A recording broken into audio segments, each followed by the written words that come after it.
రాజమహేంద్రవరంలో మద్యం మత్తులో యువకులు కారుతో ఢీకొట్టడంతో పీజీ వైద్య విద్యార్థిని బ్రెయిన్ డెడ్ అయిన ఘటనపై ముఖ్యమంత్రి చంద్రబాబు తీవ్రంగా స్పందించారు.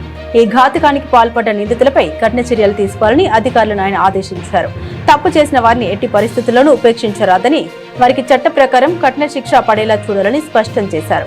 బాధితురాలు డాక్టర్ ప్రియాంక ఆరోగ్య పరిస్థితిని నిరంతరం పర్యవేక్షించాలని, ఆమెకు అవసరమైన అత్యుత్తమ వైద్య సహాయం అందించాలని సూచించారు. శుక్రవారం అమరావతిలోని సచివాలయంలో ముఖ్యమంత్రి ఈ ఘటనపై సమీక్ష నిర్వహించారు. ఘటన జరిగిన తీరును, నిందితుల అరెస్టు వివరాలని అధికారులు ఆయనకు వివరించారు. ఈ ఘటనలో తీవ్రంగా గాయపడ్డ మెడికోలు ప్రియాంక, ఉమేష్ల ఆరోగ్య పరిస్థితి అడిగి తెలుసుకున్నారు. నిందితుల్ని ఇప్పటికే అరెస్టు చేశామని అధికారులు తెలపగా విచారణ వేగవంతం చేసి బాధితులకు న్యాయం జరిగేలా చూడాలని దిశానిర్దేశం చేశారు.